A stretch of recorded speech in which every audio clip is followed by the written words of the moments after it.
മാങ്കൂട്ടത്തിൽ ജയിലിലായതിനു ശേഷവും അതിജീവിതന്മാർക്കെതിരെ നടക്കുന്നത് സംഘടിതമായ സൈബർ അറ്റാക്കുകളും അതിക്രമങ്ങളും സ്ലട്ട് ഷെയിമുകളുമാണ്. അതിന്റെ ഏറ്റവും ഒടുവിലത്തെ ഉദാഹരണമാണ് ഇപ്പോൾ അതിജീവിതക്കെതിരെ രാഹുലിന്റെ വിശ്വസ്തനായ ഫെനി നയനാൻ പുറത്തുവിട്ട ചാറ്റുകളുടെ സ്ക്രീൻഷോട്ടുകൾ.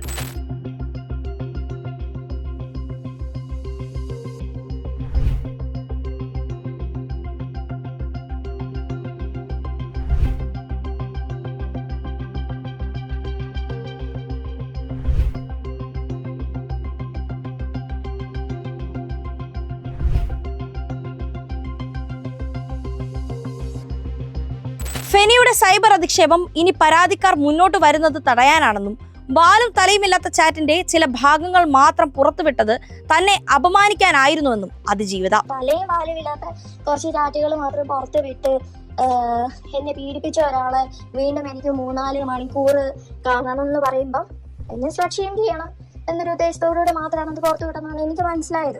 രാഹുലിനെതിരായ പരാതികളുടെ നിജസ്ഥിതി അറിയാനാണ് നേരിൽ കാണാൻ ശ്രമിച്ചതെന്നും പരാതിക്കാരി പറഞ്ഞു. നടന്ന സംഭാഷണത്തിന്റെ കുറച്ചു മാത്രമാണ് പുറത്തു വന്നത്. തുടർന്ന് കോൺഗ്രസ് സൈബർ ഗ്രൂപ്പുകളിലും രാഹുൽ അനുകൂല ഗ്രൂപ്പുകളിലും അതിഭീകരമായ സൈബർ അറ്റാക്കുകളാണ് അതിജീവിത നേരിട്ടത്. മുൻപും ഫെനി രാഹുലിനെ ന്യായീകരിച്ച് രംഗത്ത് വന്നിട്ടുണ്ട്. രാഹുലിന്റെ അറസ്റ്റിനാസ്പദമായ പരാതി നൽകിയ പരാതിക്കാരിയുമായുള്ള ചാറ്റാണ് രാഹുലിനെ ന്യായീകരിക്കാനായി ഫെനി ഫേസ്ബുക്കിലൂടെ പ്രചരിപ്പിച്ചത്.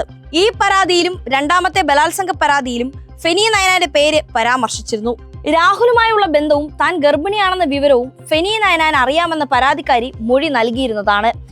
രാഹുൽ മാങ്കൂട്ടത്തിൽ തന്നെ ഹോം സ്റ്റേയിൽ എത്തിച്ച് പീഡിപ്പിക്കാൻ നേരം രാഹുൽ വന്ന കാർ ഓടിച്ചിരുന്നത് ഫെനി നയനാൻ ആണെന്നും രണ്ടാമത്തെ പരാതിക്കാരിയുടെ പരാതിയിൽ പറഞ്ഞിരുന്നു. പരാതി പറയുന്നവരെ നിശബ്ദരാക്കാൻ കൃത്യമായ ക്രിമിനൽ ഗൂഢാലോചനയാണ് നടക്കുന്നത് എന്നതിന്റെ തെളിവുകളാണ് ഇതെല്ലാം.